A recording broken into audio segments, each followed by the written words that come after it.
I'm thankful for that. I'm thankful for this. I'm thankful for all of the bounty and gifts. Through all of the tests, all of the pain, I'm counting my blessings like every day. I celebrate using my voice, connecting with people. I'm open to joy. Look at this world, it could be nice if we reflected the treasure of life. Measure it right, and then you will see there is no end to the depth of the sea. Soothing my sadness, giving me hope. This is a place that I'm thankful to be. I'm thankful for me, I'm thankful for you. I'm thankful for all of the things we've been through. So when I feel down and need to be up, I know that I'm lifting my spirits because I'm thankful for truth. I'm thankful. I'm thankful for love. I'm thankful. I'm thankful for pain. I'm thankful. I know that I'm lifting my spirits because I'm thankful for truth. I'm thankful. I'm thankful for love. I'm thankful. I'm thankful for pain. I'm thankful. I know that I'm lifting my spirit because staring out at the night, what a lovely sight. Looking up in the sky, search the stars as they sink for the joy that it brings. Having you by my side. This is a place full of dreams. When I'm with you it seems more and more like anything's possible. Turning copper to gold, bringing warm to the cold that's in my life. I'm thankful for truth. I'm thankful. I'm thankful for love. I'm thankful. I'm thankful for pain. I'm thankful. I know that I'm lifting my spirits because I'm thankful for truth. I'm thankful. I'm thankful for love. I'm thankful. I'm thankful for pain. I'm thankful. I know that I'm lifting my spirit because I'm thankful. I'm thankful. I'm thankful. I know that I'm lifting my spirits because I'm thankful. I'm thankful. and I'm so thankful for the way you hold me down, down, down when I need somebody. Be thankful to pain when you get it in. Be thankful to love and you let it in. Be happy today when you are grateful because joy is like medicine. Be thankful to God and His eloquence. Be thankful and watch Him bring heaven in. Just with a look, just with a glimpse, the love in your eyes is the evidence. Be thankful to pain when you get it in. Be thankful to love and you let it in. Be happy today when you are grateful because joy is like medicine.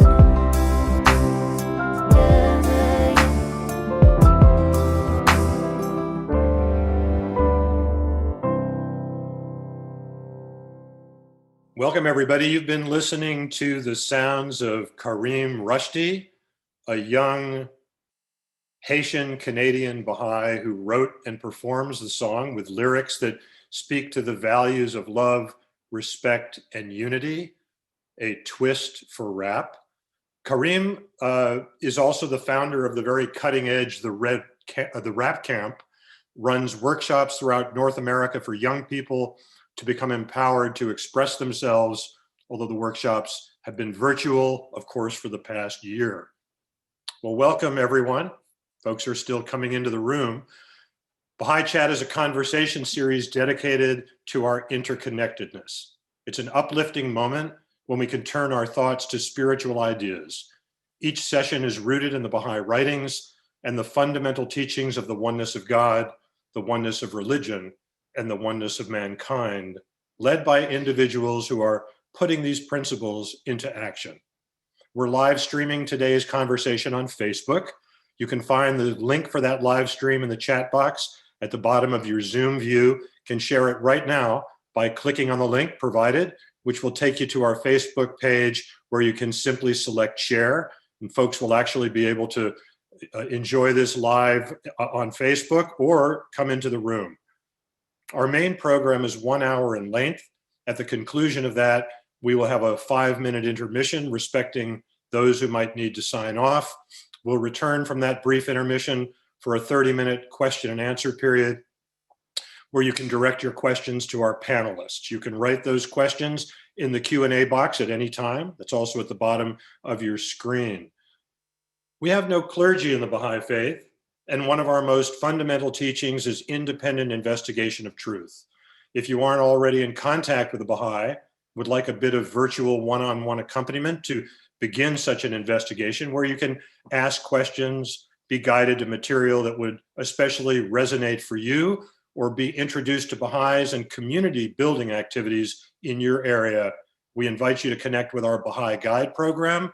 You'll get a personal invitation to connect in whatever virtual way you'd like at a time that works for you. For more details, simply send us an email, info@baha'i.chat, and write guide in the subject line. Baha'is believe that we are living in the day of God, foretold by each of his messengers, the revealers of the major world religions. All of these divine educators are connected.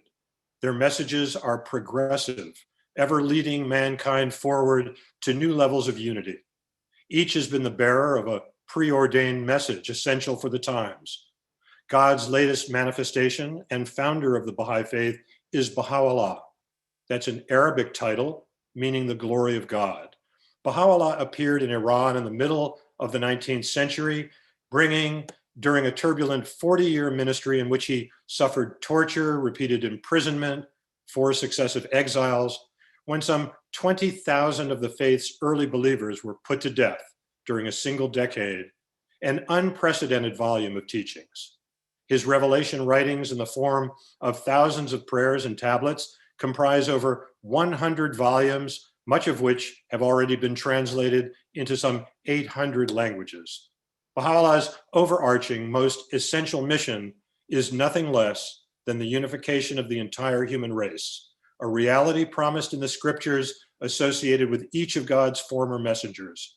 In the words of Jesus Christ, as recorded in the Lord's Prayer, for example, "Thy kingdom come, thy will be done on earth as it is in heaven." One of the very unique aspects of this new revelation was the clear establishment by Baha'u'llah in authenticated writings of a covenant, the center of which he proclaimed was his eldest son, Abdul-Baha. The clarity of this appointment, unprecedented in religious history, Baha'u'llah further stated, would protect his faith from the division and schism that has plagued every former religious dispensation. Such a promise fulfilled would, of course, be essential if God's ultimate purpose of the unification of the entire human race was to be fulfilled.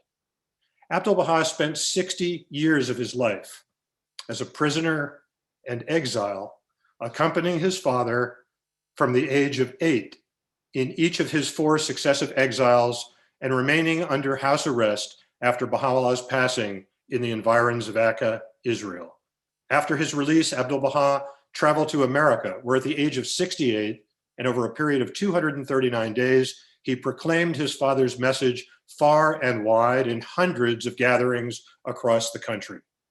The essence of his message is well summed up, perhaps, in this quote: "In every century, a particular and central theme is in accordance with the requirements of that century confirmed by God. In this illumined age, that which is confirmed is the oneness of the world of humanity. Every soul who serveth this oneness will undoubtedly be assisted and confirmed." This central theme of the age is also at the core of a most interesting essay written by one of our guests today, and it's also the subject of our discussion, Navigating the Double Epoch, Thoughts on Changing Humanity's Current Plot Line. So let's get started. Our first guest and author of today's subject essay is Hugh Locke. Hugh is president, co-founder of the Smallholder Farmers Alliance, a nonprofit working with small-scale family farmers to help feed and reforest a renewed Haiti. He's author of The Haiti Experiment and writes and lectures extensively on smallholder farming and sustainable development. Earlier in his career, Hugh was director of the Office of Public Information at the Baha'i International Community in its New York offices and served as a member of the program committee for the 1992 Baha'i World Congress. He was mentored by forester and renowned environmentalist Richard St. Barbe Baker, established the Baker Archives at the University of Saskatchewan, and continues to serve as literary trustee. Hugh, great to have you. Welcome to the chat. Thank you very much. Hugh is joined by Dr. Hoda Mahmoudi. Dr. Mahmoudi has held the Baha'i Chair for World Peace at the University of Maryland, College Park, since 2012. She studies structural racism and root causes of prejudice, the equality of women as a prerequisite to peace, Human Nature, Global Governance, and Globalization and the Environment. Professor Mahmoudi collaborates with a wide range of scholars, researchers, and practitioners to advance interdisciplinary analysis and discourse on global peace. Before joining the University of Maryland faculty, Professor Mahmoudi served as the coordinator of the research department at the Baha'i World Center in Haifa, Israel. And prior to that, she was Dean of the College of Arts and Sciences at Northeastern Illinois University, where she was also a faculty member in the Department of Sociology. Professor Mahmoudi's books include many, among others, A World Without War, Abdul Baha and the Discourse on Global Peace, co-authored with Dr. Janet Khan. Hoda, welcome back to the chat. Thank you, David. It's very nice to be back. Thank you. Joining Hoda and Hugh is Arthur Dahl, an environmental scientist specializing in coral reef ecology and a retired senior official of the United Nations Environment Program with nearly a half-century of experience in intergovernmental organizations. He is president of the International Environment Forum, a Baha'i-inspired professional organization focused on the environment and sustainability, and has devoted his life to harmonizing science and religion in addressing challenges such as climate change and biodiversity loss. His two most recent books are In Pursuit of Hope, A Guide for the Seeker, and Global Governance and the Emergence of Global Institutions for the 21st Century, co-authored with Augusto Lopez Claros and Maya Groff, released in 2020 and available for free at Cambridge University Press. We're posting the link for that in the chat, and you won't want to miss it, because before we get started, I want to just mention something about this last publication of Arthur's, Global Governance. It's an extraordinary work. It's based on a project submitted by the authors for the New Shape Prize competition that was offered in 2017 by the Global Challenges Foundation. Out of a field of 2,700 entries received from individuals from every continent and widely diverse backgrounds, from academic institutions, think tanks, researchers, and business to university students, non-governmental organization, a distinguished jury panel selected Global Governance as one of 3 winning entries to share a prize of $1.8 million. More than that, the foundation invests in promoting the chosen selections in the public arena. The foundation is committed to supporting the reworking and refinement of the best ideas toward more holistic models that emerge from the process. Speaking about the process, Professor Ivanova, the chair of the finalist panel, said, quote, "This competition has unleashed the creativity of thousands of people around the world and has launched a new community of thinkers, advocates, and doers." The 3 authors are Baha'is, and the ideas and concepts contained in this incredible work are all based on Baha'i writings. Arthur, congratulations to you and your co-authors on this extraordinary, important achievement, and welcome to the chat. Thank you. It's a pleasure to join you. I look forward to this evening discussion. Wonderful. Well, let's get started. Let's first start with you, Hugh. I'd like to just kind of jump in here. If you would tell us sort of what prompted you to write this essay and give us an overview of the key points just to get us started. Well, full disclosure, it started as therapy, and that was therapy purely for myself. I was really feeling the weight, as we all were, of the crises that came over the course of 2020. And so I just wanted to kind of give it a context, and out of that came the essay. And I'm applying what I'm calling, and this is, not going to hold up to any kind of scientific or academic scrutiny, just to sort of preface that, but I call it my triple lens theory of global analysis, based on analogy, history, and faith. So starting off with analogy, because I think that it's sometimes very difficult to get out of the narrative loops where we have been bombarded with the words describing what we're going through. And sometimes you just need to step away from that in order to get a fresh perspective. So I am applying 2 analogies at the outset of the essay. One is the ancient Greek tragedy setup where these Greek tragedies had a lot of players and a bit of kind of freelance evolution of the storyline over the course of a very long period of time. And the plots would get so complicated that there wasn't a way to see that they would have a conclusion that would satisfy the audience. So they had a special thing called Deus ex machina. And basically that's Latin for God on a platform, God on a machine. And it would be either on a raised platform, or the stage would open up and something would rise up. But basically a character playing the deity would rise up and say, okay, we're going to stop everything. Now, you group of soldiers that are dead over there, you come back to life. And those two people that have been causing a problem, you're off the stage. And then the guy would go back down and the whole thing would come to a nice resolution. So I was saying that's a good way to look at what we're going through. Can't we be our own collective Deus ex machina? And because it is up to us to sort this mess out in one way or the other. So my second literary analogy was looking at the time that we're living through as a book that's being written in real time with all of us as characters. And so in this fictional literary work, there are all these global crises, 4 big ones: COVID, the global economic downturn, America's racial justice reckoning and its reverberation around the world, and climate change. And they're all connected through a kind of cosmic fulcrum that connects, anchors, and then accelerates everything in one kind of jumble.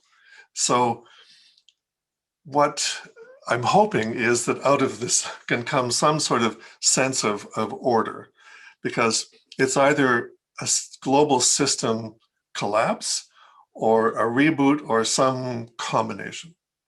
So my second lens is history. And here I've always been fascinated with the power of ideas to change history.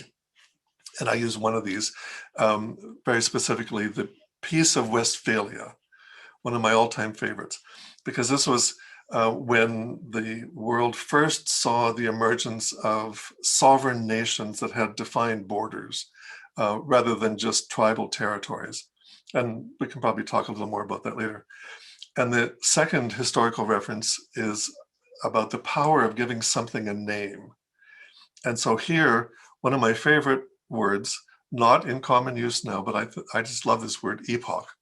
So you've got 2 kinds of epochs: geological and historic. So geological epochs are very long periods of time that are defined by evidence of change that are embedded in rock layers. And so out of that, you get really cool names like, Middle Jurassic. And right now we're living in the Holocene geological epoch, which started 11,500 years ago. So the other form of epoch is historic. So this is when there's some big change or a series of events or some quality that kind of sparks a new historic age. Think in terms here of the Middle Ages, Renaissance, Enlightenment.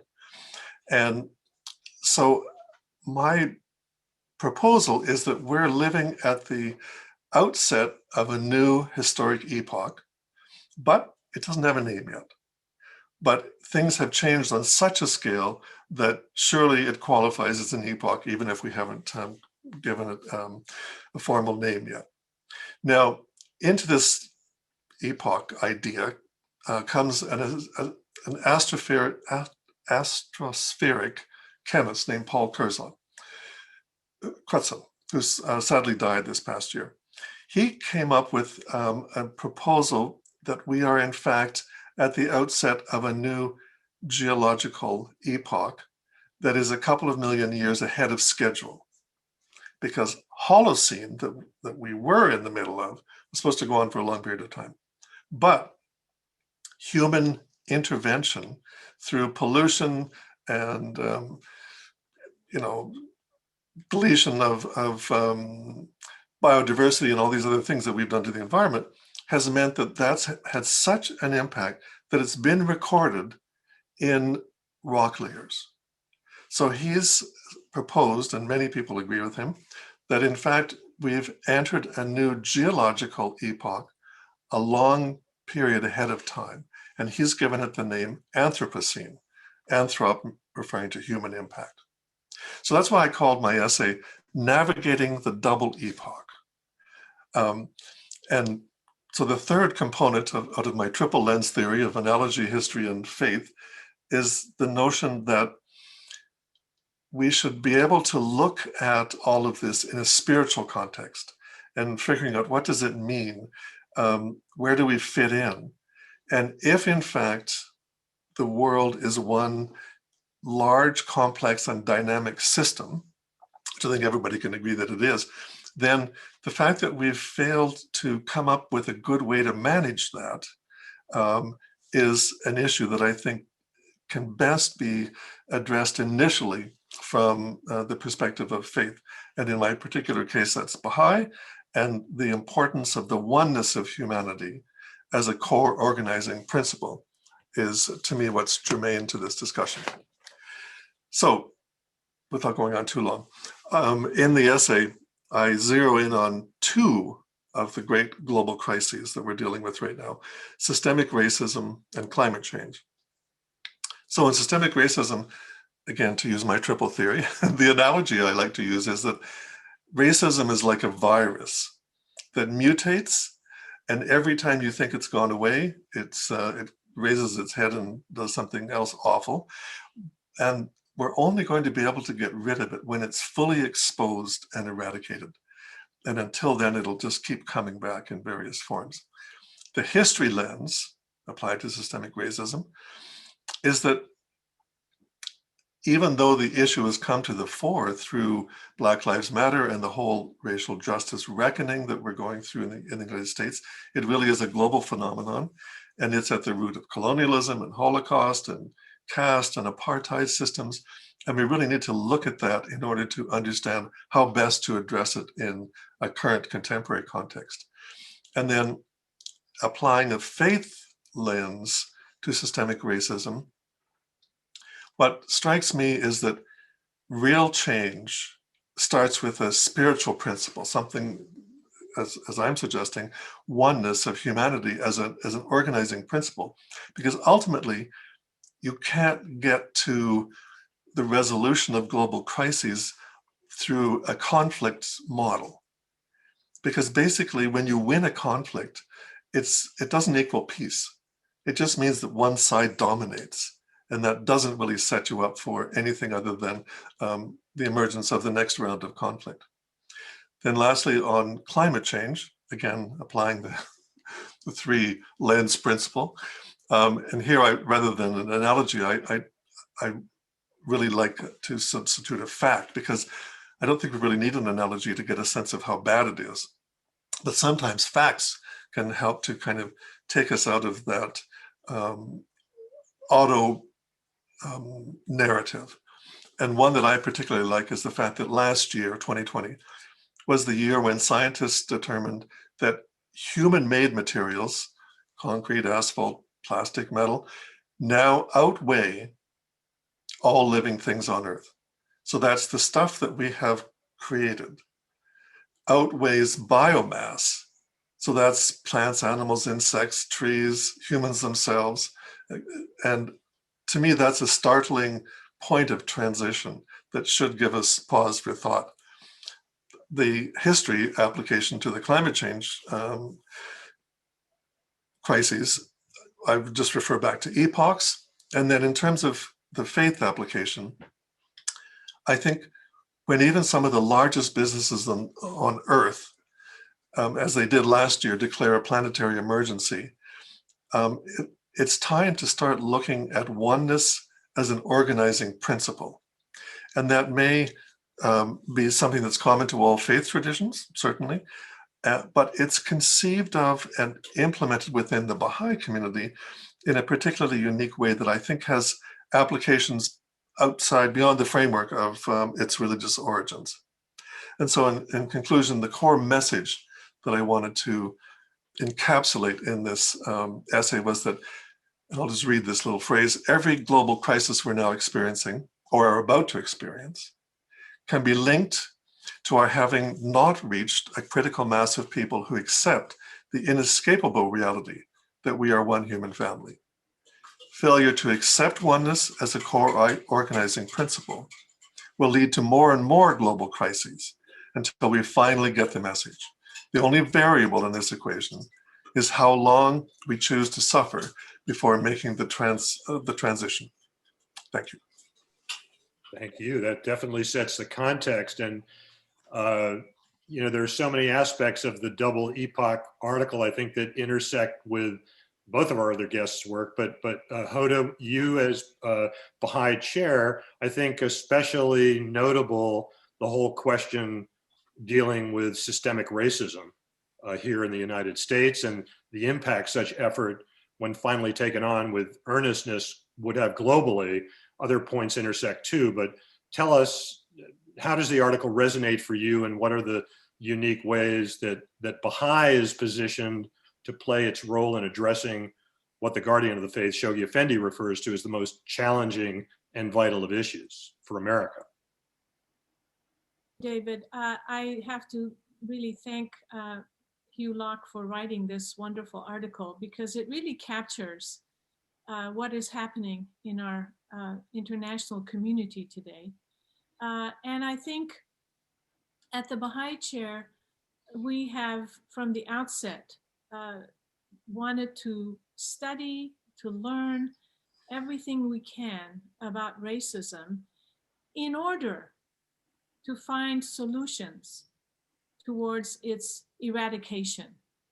A very difficult process, a very difficult undertaking, because as we know, race has played a major role even in international relations, and in particular, and I want to focus on that for a bit if I could, and then go back to specifically what we're doing and what we're looking at at the Baha'i Chair with this important principle, which comes from the writings of Baha'u'llah beginning in the mid-19th century. And I think that's really important, because what was happening historically at that time, which I will take back to this concept of the age of equality, which Baha'u'llah brought in to play. And I want to start, and you may have heard this, but I'm going to read it again. W.E.B. Du Bois, a brilliant scholar, who really should have been the founder of sociology in the United States, but for various reasons, the white scholars of the day sort of sidelined him. But he says the problem of the 20th century will be the problem of the color line, the relation of the darker to the lighter races of men in Asia and Africa, in America, and the islands of the sea. So he made this a global problem, which is very important. And I think if we look at the history of what Hugh's article touches upon, the international, well, first beginning with the Westphalia and the formation of nations, sovereign nations, but then moving on to where we are today, we find that race has always played a role in the conflicts that we have faced. I would remind us about colonialism, World War I, World War II, you know, the final solution, apartheid. I mean, we can go on, and other smaller wars, that if we really look at the root causes, we find always race to be a very important factor. I want to just say that I think it's remarkable that Du Bois understood nearly 100 years ago, this important relationship between race and the international order. And so it is in that light that in America, race is also extremely important for us to understand, because as the Baha'i texts indicate, as long as there is racism in society, there will be no peace and security. And I would say in recent, even months and years, but throughout human history, throughout the history in America of racism, we see that there are cycles of violence that come about because of the constant segregation, discrimination, and absolute injustice that is perpetrated by a dominant group against the minority group, usually predominantly based on color.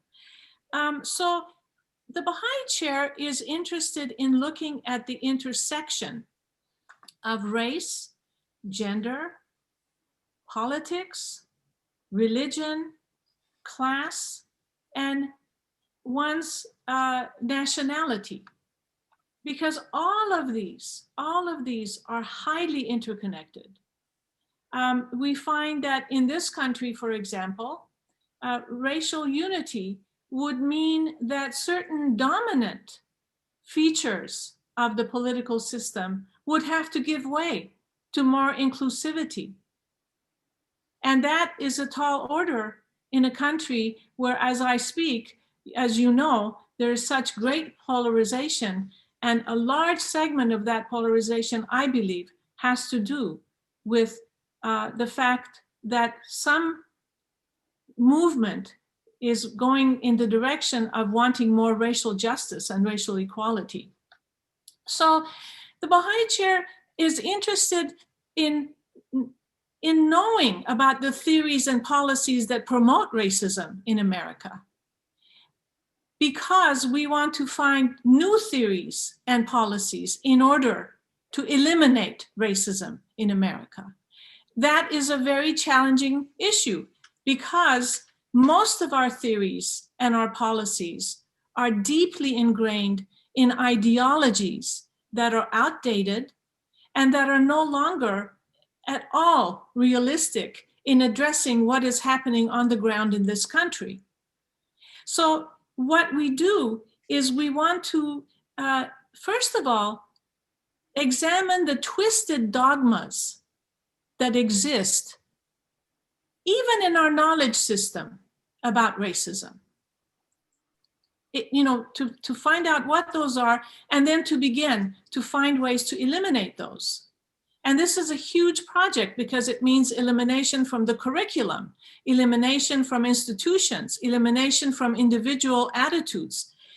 And then from there, we would like to come up with new policies and theories and test them out and to see how we can then be a positive force in removing racial prejudice. And I want to just say a couple of other things, if I may. I mentioned the age of equality, and this is extremely important. We are in the age of equality. We have been in this age for a long time now. And I think we might, I don't want to take it back, but I'll just give you an example. The French Revolution, which so much is written about, was really a revolution to get rid of inequality. It was a revolution against the ancient regime because people at that time were beginning to feel that, this division between the aristocracy and the peasantry just wasn't working out. It was just a very unfair system. And so inequality was at the center of that revolution. And from there on, it influenced the American Revolution, et cetera, et cetera. But in all these movements of equality, race has always been sidelined. And I think this is extremely important because then when we come to solutions, we have to be realistic that it's not going to be so easy to get rid of these ideologies, to get rid of these policies. We have been at it for so long that the change that is to come is going to take enormous work on all of our parts. And as Hugh mentioned, if you have a spiritual or a moral understanding of the principle of racial justice, then you can begin to we can inspire each of us to begin work on this very important issue. I also want to cite Thomas Piketty, who wrote this book on ideology and, pardon me, and inequality. He says, we must beware of anyone who tries to naturalize inequality. It is not a natural condition. Or deny the existence of alternative forms of social organization.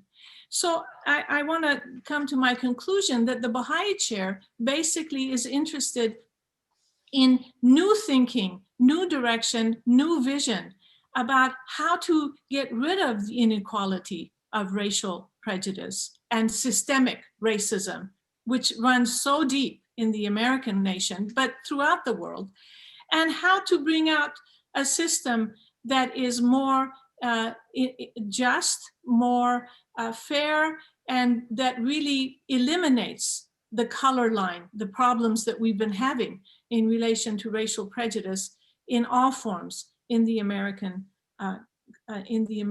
society. So it's a very, as the Baha'i writings say, it's a difficult and thorny road, but we have to begin the hard work and stay at it for a long, long time. And it requires enormous effort and energy, not only on the part of individuals, but on the part of Baha'i institutions as well. They have a great responsibility in ensuring that racial justice takes place.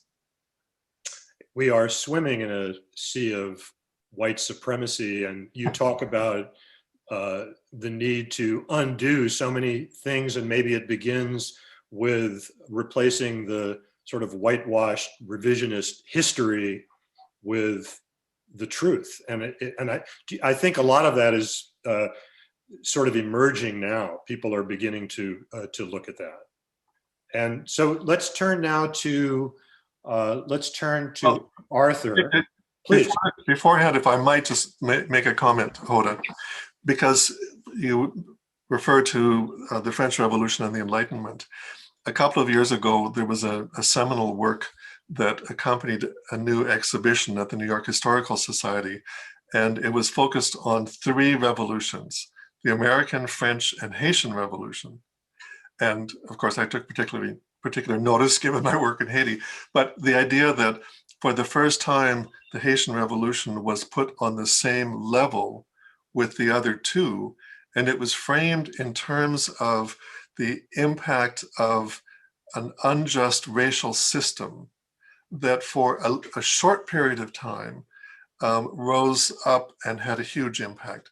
And that particular relationship between the Haitian and French revolutions and the transfer back and forth of leadership from Haiti to France to work with the legislators there on the specifics of their documents. And then the eventual betrayal by the US Revolution of both their founding fathers' statements with regard to equality, and then not recognizing Haiti as an independent nation following its revolution in 1804. And it wasn't until 1894 that they gave legal recognition to the first slave revolution to form a new country. So, I mean, the historic implications are vast. You know? That is a great example, and I think Haiti is one of the best examples of how that international scene came together to destroy something that's very positive, very. And the legacy is still ongoing to this day. And the fact of that so little known historically by most. Yes. Thank you for that. So Arthur, Hugh's Double Epoch references your work in the section on the United Nations. And in Global Governance, you go into pretty compelling detail, offering some revolutionary thinking on recreating or even the need to replace the talking about replacing things, replacing the United Nations, the need for the international system, for an international system that will have the power to take precedence over national priorities in sort of the same way that states in America, while being somewhat autonomous, cede ultimate authority to the federation. But we seem really light years away from nations overcoming this intractable insistence on nationalism and the tradition of member countries looking out for their own interests. It's a lot to unpack, but share with us a little bit in terms of your thoughts on how that can happen, and maybe some hopeful signs you see already unfolding, and perhaps our other guests can chime in as well.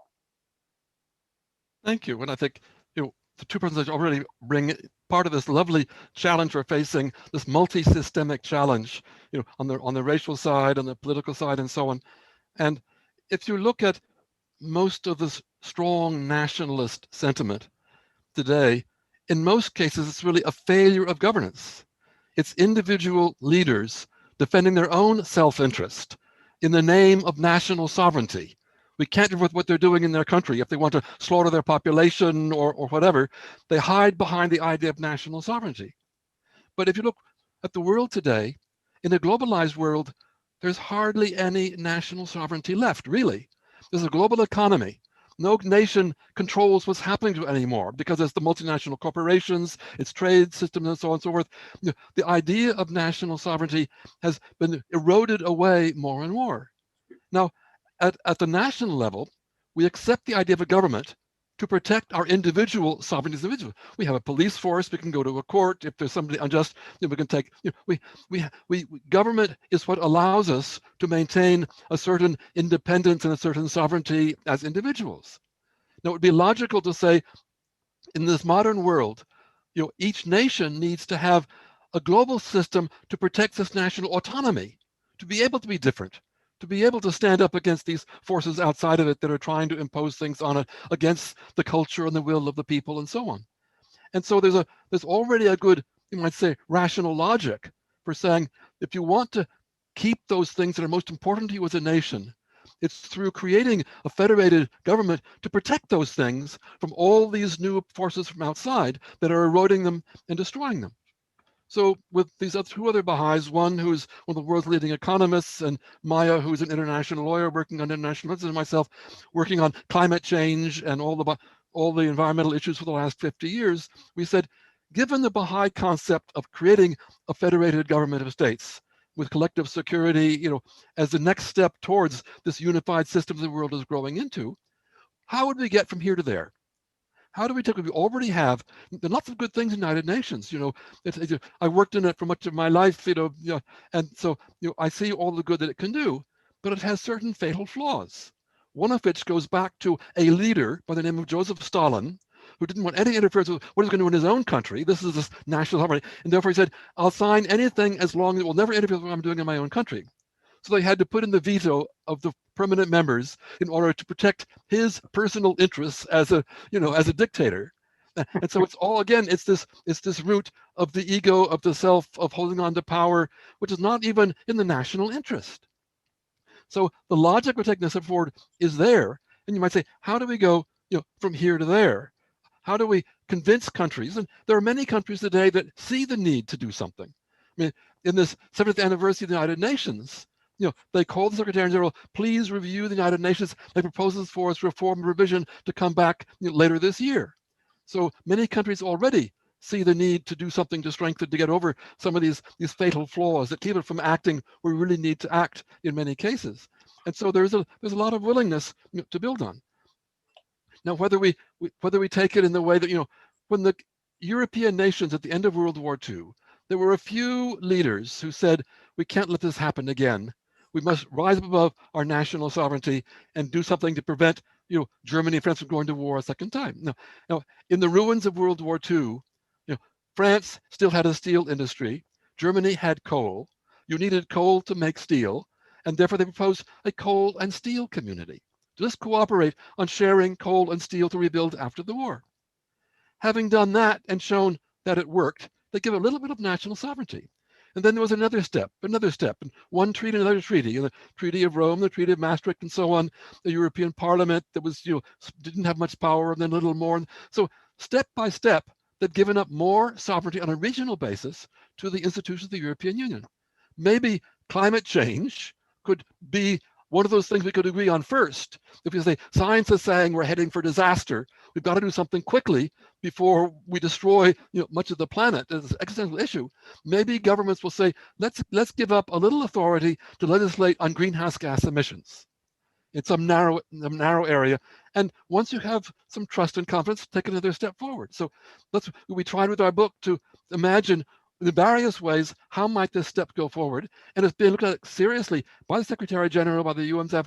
We're involved in a series of discussions, as we go ahead. How do we plan better climate governance? That may be the first place there. So this is all part of saying, how do we take some Baha'i principles and say, we're facing existential challenge. We've got to move quickly. We don't have time to muddle through for decades ahead. These are some of the ways that we can have some courage and move ahead. And many people are ready to do so. We're really talking about a paradigm shift. And I'm thinking about that piece in your essay, Hugh, where you talk about looking at Westphalia, that whole history, as a lesson. We're often not very good at learning lessons, rooted in our own history. Why don't you expand on that a little bit? Well, the whole situation in Europe in the mid 1600s, you had essentially two factions, Protestants and Catholics, although neither of them were particularly religious, let's be clear. So you had, kings and rulers and chiefs and tribes, and they all picked one side or the other as their cover, and then they just kept fighting. And there were no defined boundaries, because you basically either took territory and defended it, or you lost territory and adjusted your boundary. So all boundaries were the equivalent of penciled in dotted lines, ready to be adjusted at any time. And they came to the realization after 30 years that neither side could afford to keep going, but it was clear that neither side would ever win. So only because they were desperate, they called a truce and said, let's meet in what was then Westphalia, now part of Germany. And they got together. And there were 200 representatives from all over Europe. It took them 6 months to figure out the seating plan. And once they did that, it took them 3.5 years to hammer out a treaty. But rather than just the cessation of war, they came up with a new idea. And this is what's always fascinated me. A new idea came into the room and completely transformed the political climate of Europe, because they decided that they would form sovereign nations. They would agree on the borders. And then after that, even though there were lots of wars and people, not agreeing on things, at least it started from a basis of accepting that there were sovereign nations. And so, to me, that's of value, because that's the power of an idea to transform things on a fairly large scale in a fairly short period of time. Ideas like the ones that Arthur's crafted, or the way Hoda is looking at reframing the larger educational process to understand the role of racism in this complicated scenario. But to me, that creates the opportunity for ideas to have this transformative effect. And to me, that's where the oneness of humanity comes in. As Arthur pointed out, we function as one single human family. And so if we then take that as an organizing principle, I mean, that's a very simple thing to start with, but what would that have as an impact if that was the idea that came into the Westphalia room, as it were? But one other point on this, my friend Derek Smith, the author, professor and specialist in African-American literary culture, pointed out after I shared the essay with him that in fact there was there's new thinking on the impact of the Westphalia process, because, and I hadn't thought of this until Derek mentioned it. On the one hand, the countries of Europe fighting for 30 years, no hope of winning, call of the truce, okay, move forward. On the other hand, he said, scholars are now beginning to rethink the Treaty of Westphalia as having an equal basis in a sense that the countries of Europe were suddenly realizing that if they got together and weren't fighting locally amongst themselves, they could basically take over the rest of the world and dominate all the dark-skinned people and make a lot of money. So I think it's also very important to look at history, as Hoda was saying. We have to understand how all of these pieces fit together, because that is going to inform whatever we do now, because you just can't escape that large arc of history. I'm going to jump ahead here. We've got about 10 minutes before we go to break, and talking about new ideas. I'd like to put a question that we close the segment with. You conclude the essay with this quote from the House of Justice, written in 1985. I'm going to ask Hoda to read this. Acceptance of the oneness of mankind is the first fundamental prerequisite for reorganization and administration of the world as one country, the home of humankind. Universal acceptance of this spiritual principle is essential to any successful attempt to establish world peace. It should therefore be universally proclaimed, taught in schools, and constantly asserted in every nation as preparation for the organic change in the structure of society which it implies. The Universal House of Justice, October 1985. You want to lead us out on thoughts, Hoda? I think, and I'm going to draw a little bit from the Baha'i writings here. You know, there's no naivete in the Baha'i writings about what the oneness of humankind will implies in terms of practical measures. Because what is being asked, first, I want to just break it up a little bit. The first thing that's being asked is that the leaders and the nations of the world have a huge responsibility to bear in order to bring about the oneness of humankind. Because the principle isn't just about goodwill and fellowship and you know, kind of a kumbaya moment. It isn't. In fact, it's a very different principle. In the Baha'i writings, it states clearly that every institution, every train of thought, every approach that we have taken in the past will have to change as a result of this transformation to a global community, to where the nations of this planet behave kind of like the federated United States, Federation of Nations. And that's a very important principle, because it implies that no nation is above another. They are all cooperating together. Why? Because the resources of this planet need to be distributed equally. Just as we talked about the equality among human beings, resources need to be distributed equally. That's a huge factor to deal with, let's say, a problem like our climate change. That beyond resources, if no country is above the other, then these countries have to learn to cooperate rather than compete with one another. Because in a world of so much interdependence, competition just doesn't work anymore. As we see in this pandemic, where every step we take forward, we take 10 backwards because there's no cooperation taking place. So I think this oneness of humanity is radical in the kind of change that it will require in our thinking, in our institutions, and in our leadership, because what is lacking in the world today is global leadership. I'll stop there. Jump in, either Hugh or Arthur. I think certainly just from my own personal experience as a Baha'i, trying to help with the environmental problems of the world. And this is in the late 1960s, early 1970s, when it was just beginning to emerge. And I went off to the Pacific Islands as a coral reef ecological place to work. And I was invited by the governor of Samoa to come and help with environmental problems. And then I got a job in the region. But because my operating principle was the oneness of humankind. I looked at all of these island peoples as fantastic diversity of resources, wonderful cultures and a deep knowledge of how to manage their environment and what to fish for and how to grow their food and island conditions and so on. And so I featured that in my own work.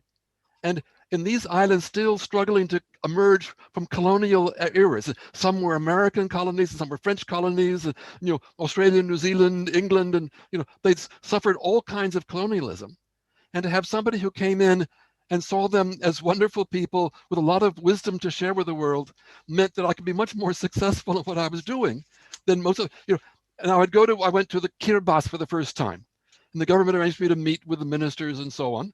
But the Baha'i said, in our culture, a visitor should go to this village, the first village on the island, meet with the chiefs, explain what they're doing, and be welcomed in custom fashion. And they said, the government ignores that. So the Baha'is took me to that village the first evening, and I met with the chiefs and explained what I was coming to do on the environment.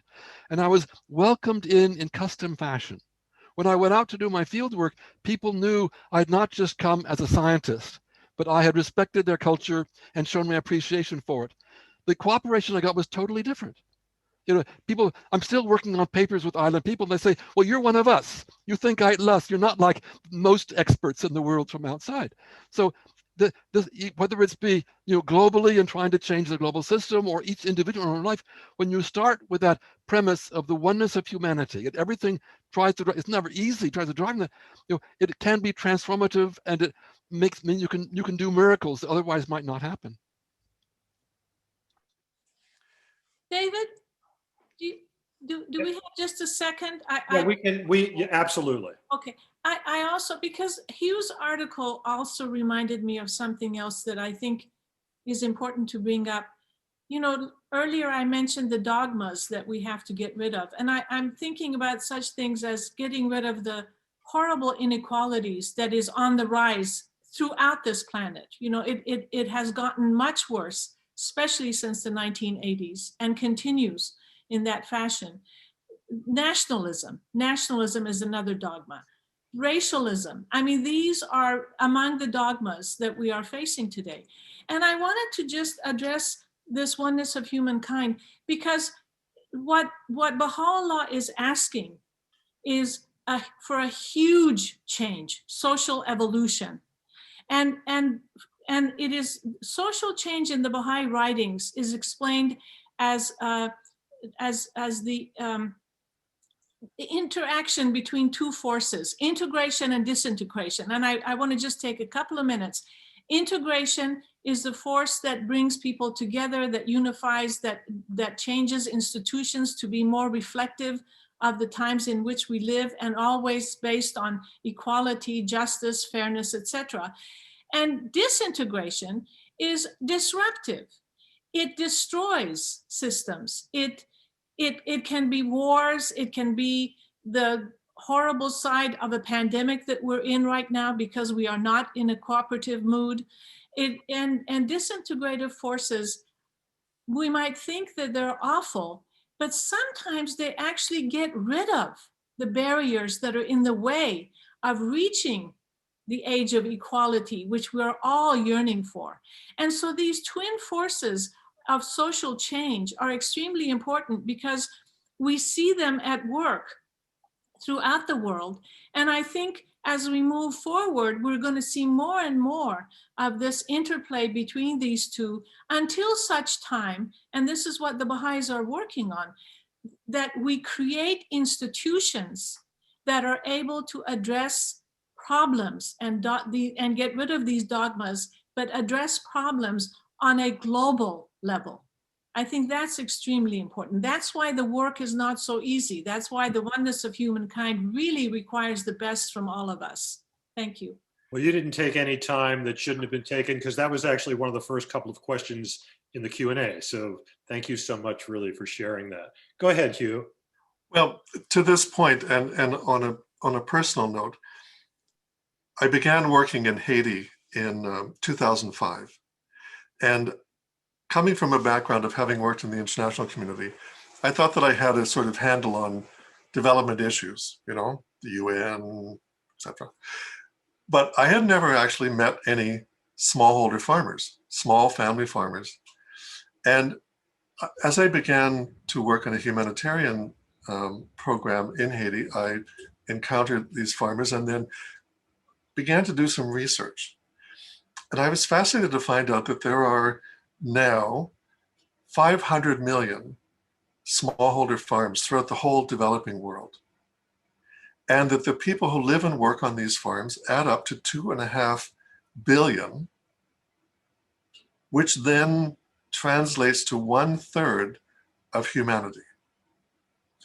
And I came to realize that when farming went through a revolution in the early 1960s, late 50s, early 60s, there was an inherent assumption that commercialized farming would do away with smallholder farming. And that would be it. So there was no need to support smallholder farmers because they were all going to be gone in a couple of decades. Well, hello, there are still 500 million left today, and that's 1/3 of the world. And so my work in Haiti became about how do you support smallholder farming in a way that stays within that framework, but gives them the resources, knowledge, and support to be able to have a bigger impact, both in terms of food production, because in the developing world, they produce 80% of all the food. But if they can increase that production and do it using organic principles and have better access to markets and support and appropriate digital technology, then could they also become enlisted as a global force to significantly increase food production, address climate change, and tackle issues like the equality of women and men? So again, I think that we need to rethink the way in which we look at the global system. It is one interconnected global community, but we have made invisible 1/3 of that community. This is my little soapbox, thank you, sorry. And I think that we need to figure out ways to engage that third and not try and subjugate them or get rid of them, but realize they're the largest single component of the global economic system currently underutilized. That's my opinion. This is such a rich conversation. I'm going to make an executive decision here. We're not going to take a break. We usually do that at the hour point just to respect people's time.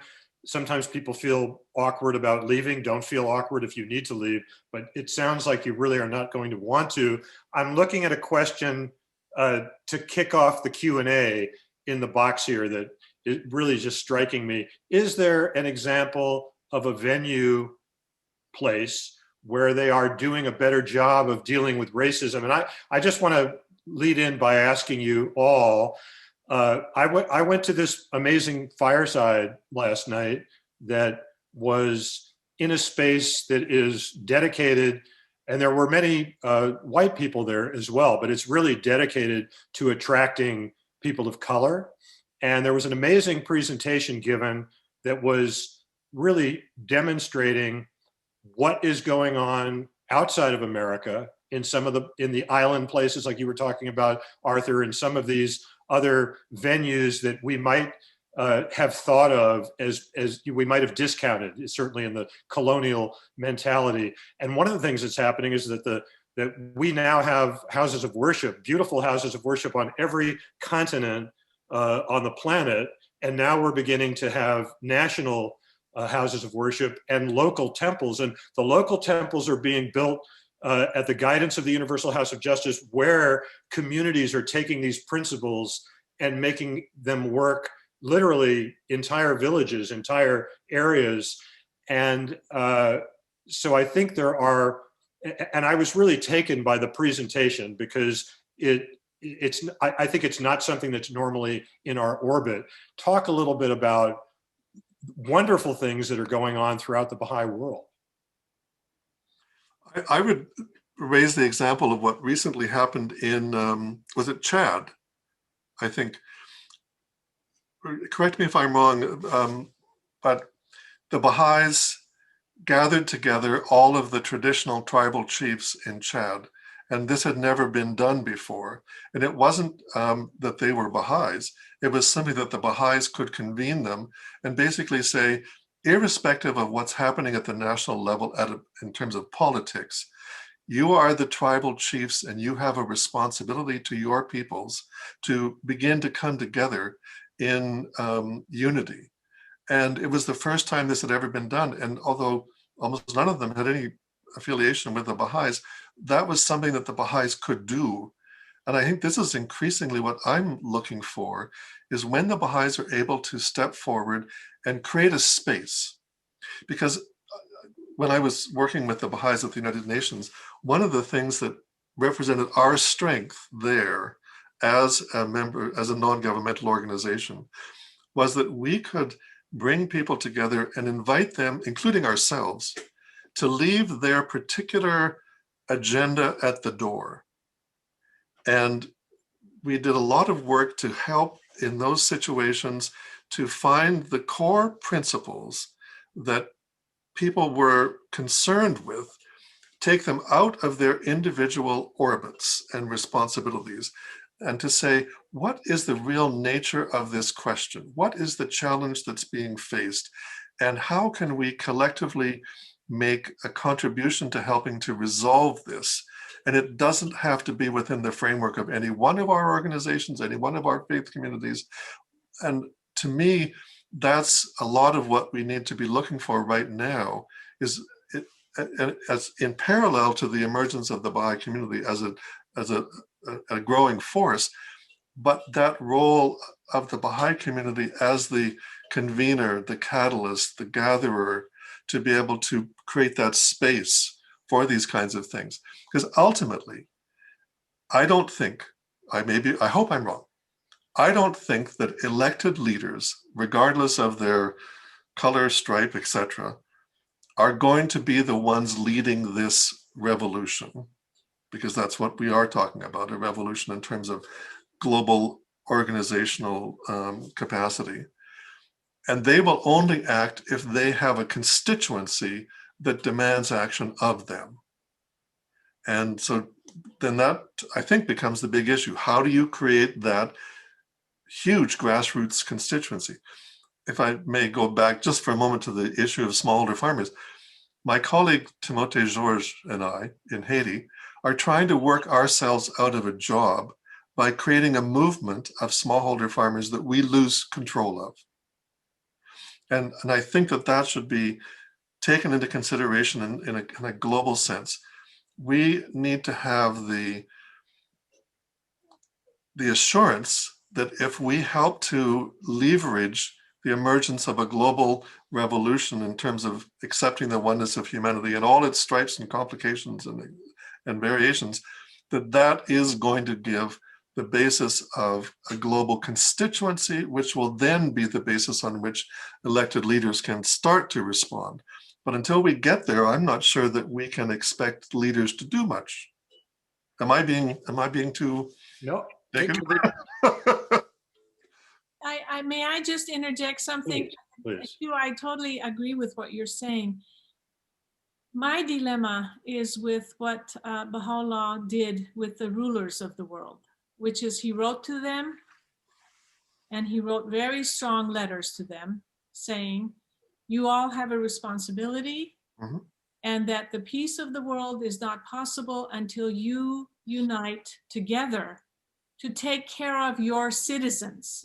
You know, I mean, it was very, his letter to Queen Victoria is one of the best examples, where he praised her for the parliamentarian system that she started, praised her for the country getting rid of slavery, but went on to say that, you know, you all, the leaders of the world, should stop taxing their citizens, should stop, you know, putting all the wealth into their own needs and you know, so what I'm saying, and then he told them that you need to draw clear lines between your nations, and then you need to come together, agree on treaties, agree on measures that will collectively bring about the security of nations, so much so that he said, if one of you is an aggressor against another nation, the rest of you have a responsibility to arise and stop that aggressor. Now, I know that for some this may be wishful thinking, but when I think about how else, because nations and states are here to stay. In fact, as Baha'u'llah said, they need to delineate their borders. They need to respect those borders. So if they are here to stay, what power the leaders of nations have, no one else has. And I'm thinking about right now, the human rights disaster that is ongoing on this planet. Who is in charge of it? International law hasn't been able to make much of a dent. I'm not putting it down, but it can't, because leaders can always say, well, what they usually say is, my national sovereignty is there, and I don't have to agree with your international law. You know, so what I'm saying is, I'm all for the grassroots initiatives, and I think that's extremely, extremely important, because we're learning a lot from indigenous populations all over this world. But to get at the real security of this world and to define what a citizen should expect of his or her country in terms of their protection, I think that is a problem of leadership, and the leaders of the world are responsible. Didn't Baha'u'llah, when he was resisted by most of the leaders, write, I hereby wrest from you your temporal power, ye are even as the last trace of sunlight upon the mountaintop. And we know that the systems that we know are crumbling now. And I'm just thinking in terms of these communities, and in terms of what you said earlier, Hugh, I think it's important to add that the convening that's beginning to happen is not really just happening via the Baha'is, because more and more throughout the world, others are joining with Baha'is, those who are of other faiths, those who are of no faith. And, you know, perhaps these models that are emerging as the rest, you know, sort of collapses, will have, you know, some guidance. What are your thoughts about that? I mean, it just seems so intractable the way it is to, you know, to that path would lead to the ultimate solution. But could I perhaps, you know, there's the expression that power corrupts, and absolute power corrupts absolutely. And so I think anybody who's put in a position of power in the present system will so easily fall into the trap of ego. And that is what leads to so many of these terrible problems. You know, the country of, you know, let's show as an example that I know the most about is Vanuatu. Because, you know, I was the advisor to Vanuatu before independence, helped them to go to independence. But it was quite a unique country that had been totally ignored, to the fact that when the governments divided up the world as colonies, the French and the English couldn't decide who should have those tiny little islands in the middle of Melanesia.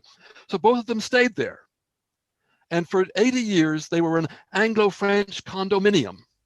You'd arrive at the airport, and there was a French door and a British door. You went through the French door, you were under the Code Napoleon, and the French gendarmes put you in the French prison, and you went to the French lycée. If you went to the British door, you were under British common law, the British police could put you in the British jail, and you go to the British secondary school. And so they had two governments in the same place at the same time who never talked to each other. Now, imagine a colonial situation like that. Now, the first Baha'i went there in 1953, you know, set up a little school to teach some of the local people, because, you know, there wasn't really education at the time. And the young people whom she taught in her school, using Baha'i principles, but not much more, ultimately became the young leaders who took the country to independence. And they were able to overcome those divisions of the French and British side, partly because they'd had Baha'i principles of oneness impregnated, you know, as school children. And so Bertha Dobbins planted some seeds, which I don't know what happened to them later on and how much they might have been corrupted once they came into power, but at least part of that process of overcoming division was because of seeds of Baha'i values planted very early. And now we have this example on the island of Tana in the south of Vanuatu getting its local house of worship, because the whole island sees that the Baha'i approach bringing unity among the families and the peoples and tribes in a way that changing behavior of the young people and so on and so forth. They like what's happening. They may not all be Baha'is, but they see the Baha'i approach is transforming it the way they would like to transform. Another Baha'i I knew who lived there for 30 years, thought they're facing climate change. They have more disasters than any other country in the world, between cyclones and tidal waves and earthquakes and volcanic eruptions and everything that can happen there.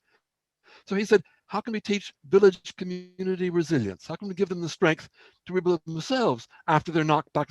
And he created this training program. As part of the government, is now being used all over the country. So even when we're involved in social action, the Baha'i principles are a foundation for transformation at various levels that can help the nation come together and move forward. So we have a question here, bringing it down to the individual level. What can we do, the everyman, the individual, what can we do in this global endeavor? Can I chime in? Please. What I mentioned about the leaders of the world, Baha'u'llah refers to that as the lesser peace, and that it will come about not because of the Baha'i community, but because of the leaders of the world, right? So in many letters from the House of Justice, we are told that even though we aren't directly responsible for the lesser peace, we have to work for it. In fact, in the Constitution of the Universal House of Justice and in the writings of Baha'u'llah, he tells the House of Justice that it is responsible for promoting the lesser peace. What does that mean? That means raising consciousness, educating ourselves, having conversations about how a citizen should be aware of what leaders should be. I know we are stuck with some of the partisan political systems under which we live, but nevertheless, awareness, education, the ability to see that one pathway may not be as good as another.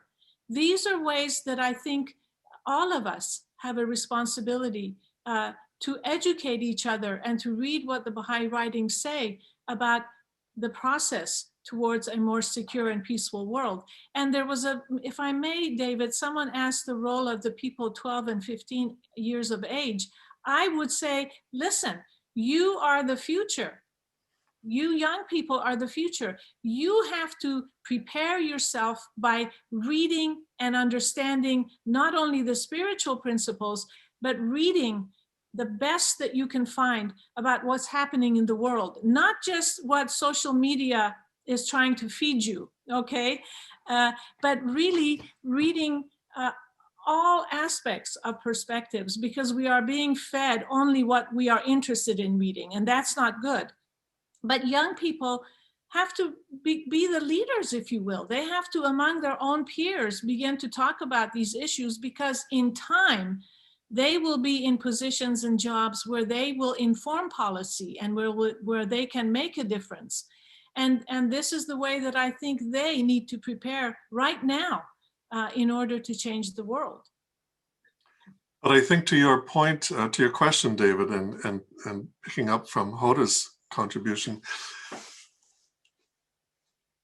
when individuals say to me, what can they do? To me, the single most important thing is to begin in your own family and your own community and look for ways to reinforce youth who are exploring these issues, encouraging them to, helping them to get out of the, as Hoda said, that kind of narrow band of information that can be very biased in one way or the other. Help these young people who are going to be the ones who are going to lead the change, help them get access to the information, the mentors, the resources they need to be able to fully inform themselves so that they can make their own decisions and be part of the larger change. I mean, I look in a place like Haiti, again, my most direct example, where 95% of all schools in Haiti are private. poorest country in the Western Hemisphere, and you have to pay to go to school starting in grade 1. And it's just so sad to watch that unfolding. And, you know, in terms of how I personally respond to that, I'm trying to help one individual create an academy on the side from what I do in my day-to-day work with smallholder farmers. But even there, we set up a program for the children of the participating farmers in our program to learn about the environment, you know, just so that they would have one independent way to explore these issues. And then more recently, we've established a cartoon character, and her name is Tanima, created by a young Haitian artist named Tony Louis, who may or may not be listening today.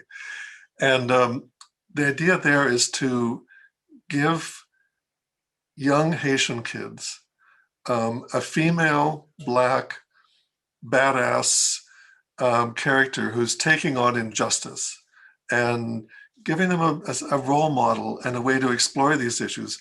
And Tanima, and I've been working with Tony to create the storylines.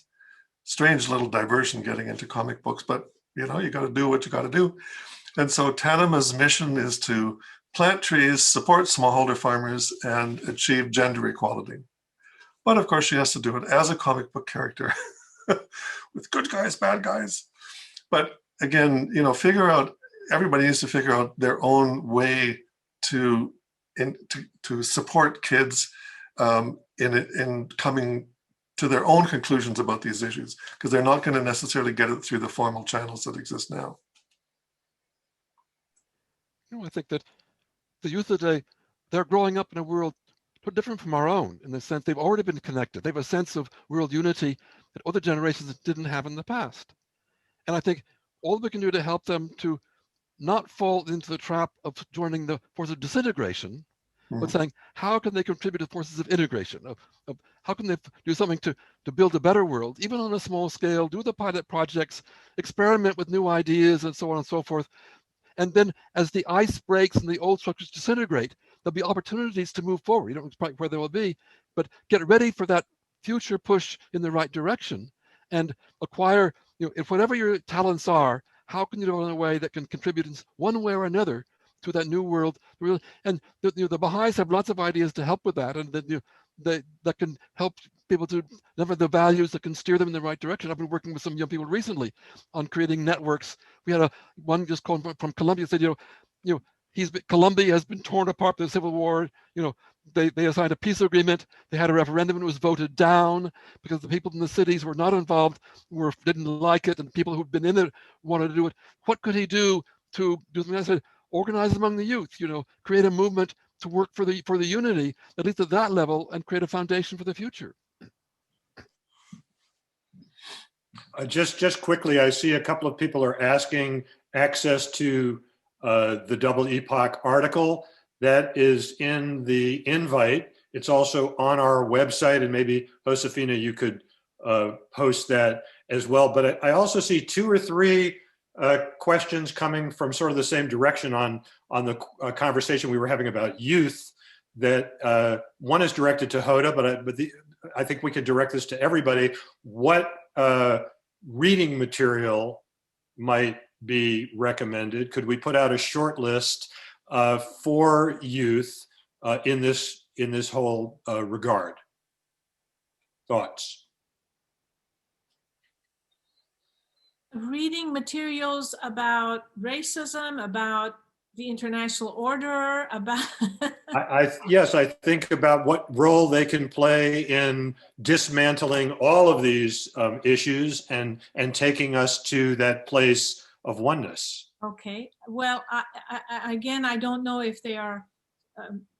It doesn't matter, but I think one place to start would be with the letters of Shoghi Effendi in a booklet called The World Order of Baha'u'llah. In fact, the last letter in that book very much addresses this whole concept of the oneness of humanity and what it will mean in terms of the changes that we'll go through, in terms of the transformations that the world will have to go through. But beyond that, I would say to study the Baha'i writings about equality, about oneness, about equality of women and men, about the barriers to peace, which is racism and other matters. But as you study the Baha'i writings, to equally study the non-Baha'i writings, and there I can send, I can send a list of things, but I'd be happy to do that later. If you would do that, we'll publish them together in one space and let people know with a link in our next newsletter. That would be And wonderful. others may have ideas. There's also a really good resource that's on the International Baha'i website, and it's Baha'i World Publications. And the reason I point to that is that it deals with many of the issues we've been talking about right now: racism, community development. And in each case, it uses the Baha'i writings as a point of reference, but then it starts to look at the broader application of that, what's been a whole range of experience that has informed that particular issue. And so I think that people would be well advised to check that out because of the way in which the essays deal with a whole range of these kinds of issues. And it'll also give suggestions of where you can go to research the issue further, either within a Baha'i framework or outside the Baha'i faith. So let's wrap up here. There's one more thought, kind of in a nutshell. If we envision what this world will look like, this transition, what does it look like? And I wonder if each of you, maybe we close out, we have a few announcements to make just at the end here, might want to address that, or anything else you might like to say in conclusion, please. Arthur. Well, I think, as an ecologist looking at the world, which has been more and more urbanized and cutting people off from nature in these giant urban areas, which are very hard to maintain in terms of resources, and that they concentrate resources and so on and so on. And I often wonder, looking at the Baha'i values and principles and institutions, they don't seem to be designed for large urban areas. They seem to be designed for much more distributed population, closer to nature, closer to resources, at a more human scale, so to speak, whether it be the Baha'i institutions or the community meeting or the local house of worship. They don't seem to be designed for millions of people. There's a reference to a big city around the Bay of Haifa as the capital of a world civilization. Apart from that, it doesn't seem to talk much about urban areas. So I see it a much more distributed, more organized, at a more human scale, in which the community is the heart of much life, interconnected and benefiting from being part of a network around the world with great diversity, adapted to local situation. But I think that is sort of one way of saying, and it makes more environmental sense, more sustainability sense, and the focus on coming from the grassroots at the local level, building community, which we're working on now. We're still learning, but that may be the seeds of a better world, future civilization coming in the years ahead.